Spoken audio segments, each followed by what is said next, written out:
The weather in the Pacific Northwest can be a little bit dicey in October.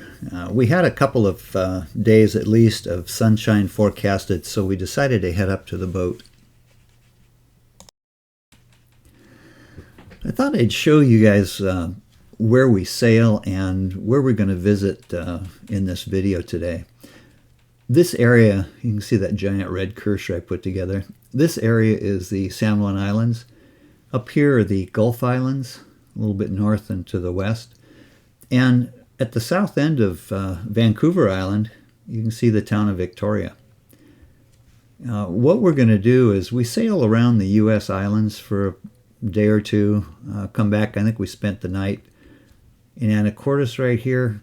The next day, though, we drive into what's called the Skagit Valley. And if you look to the east, you'll see a lot of mountain ranges. And the entire coastal range of the Cascade Mountains runs north and south through Washington State. The rivers, this is the Skagit River, basically follows the highway, and it comes all the way down into a very broad floodplain. And this floodplain is very fertile. It floods periodically. That's why they call it a floodplain. But this is the area that essentially we're going to drive through and check out some of the buildings, some of the farms here. Hope you enjoy it. The winds were pretty light, and so what we did was we actually just sailed around for a couple of days. We didn't even go ashore. We just dropped the anchor once and then came back to the marina for a night. And while we were out there, we just tried different sail configurations. I'm kind of curious about how the boat responded in light air, and we had a really wonderful time out there over the course of a couple of days.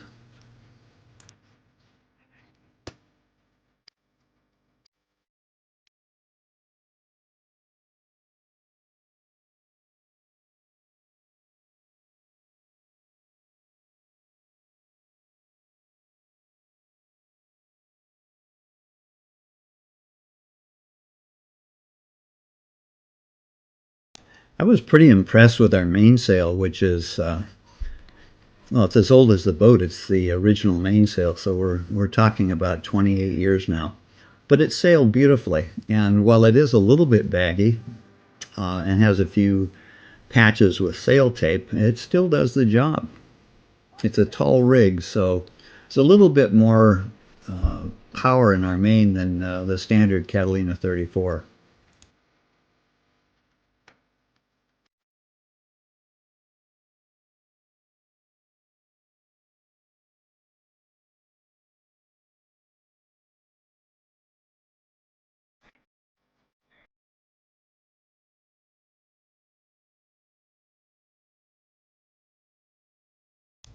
Sailing between dozens of islands gave us a good opportunity to practice working the sails and also learning the intricacies of some of the currents.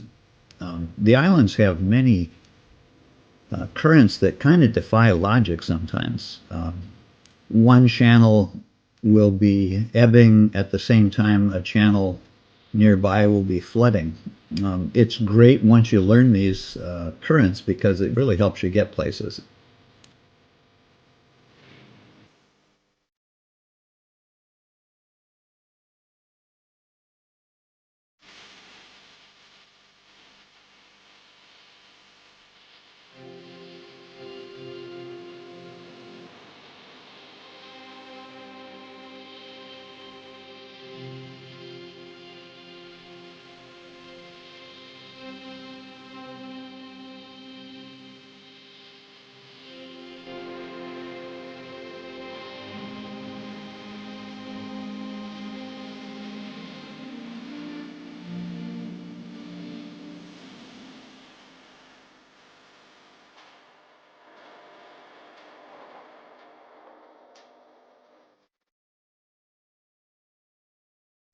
Getting out on the boat, especially in October and even into early November, is really the last opportunities we have when it's sunny enough and warm enough to actually be on the boat and be comfortable. It's not, it's not like in tropical waters where you might have, 10 months of easy sailing every year.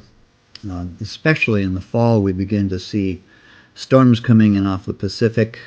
In fact, we were just following the weather yesterday, and it turns out that we've got 3 or 4 days of gale winds forecast to come in really within the next 24 hours. So we will choose to go away from the water and maybe hit the Skagit Valley just to get off the water during the gales. Anyway, it is a wonderful week so far.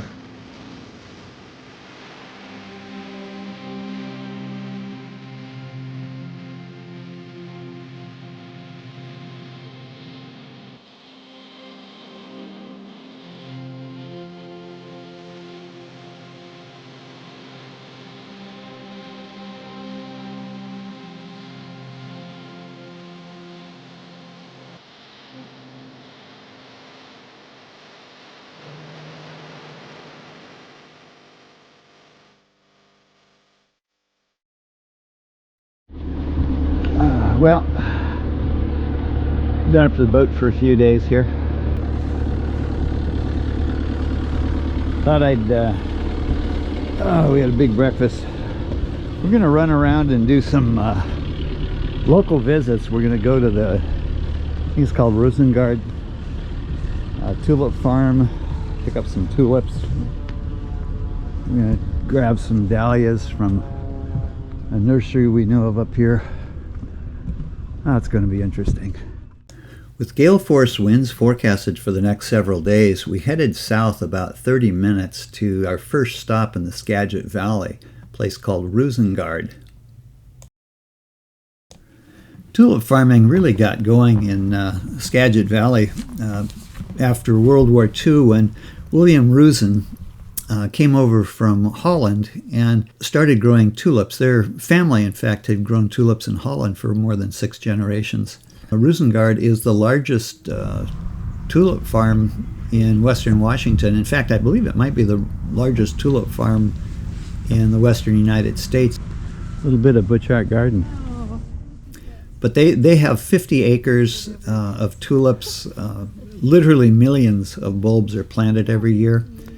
And they end up having different tulip display garden planted every year, so there's always variety and change involved. Freshly turned. Yeah, freshly turned soil. Yeah.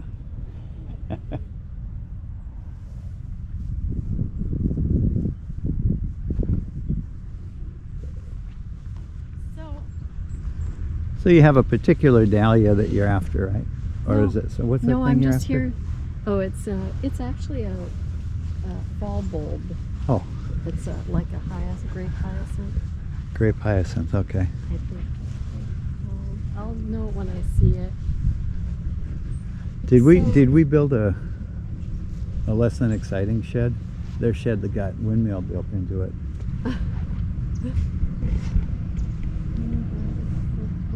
I love this fence, but it has to get full sun. I think we still want a little bit of grass too. The only place it would work is in the front yard, and I think it might not look right there. It wouldn't. Well, it could. Yeah. But it would take somebody more creative than I am to design. The October days were getting quite a bit shorter and a little bit cooler.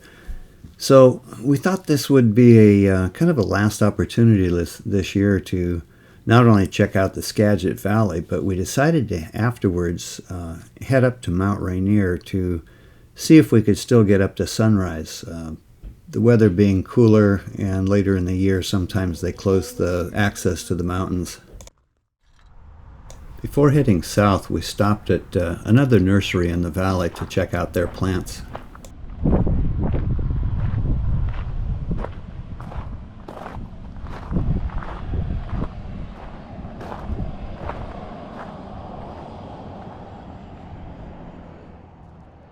Skagit Valley is actually a very broad floodplain, so a lot of plants grow very well in this valley.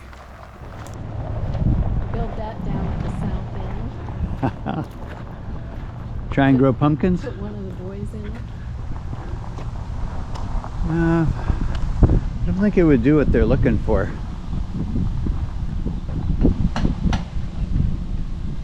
With ivy, but also greenhouse, you know, glass.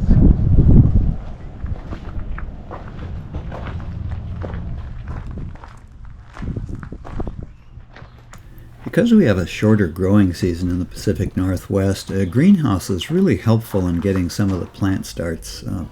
We have one at our house, obviously not this size, it's a smaller greenhouse, but it is kind of fun to see what's growing and what can be grown in the Pacific Northwest.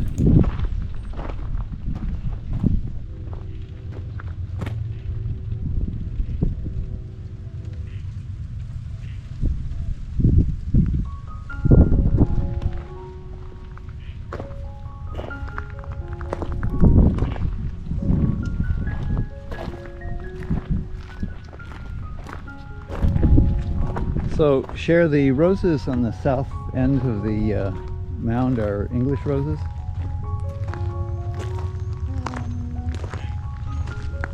I think you could probably call them that.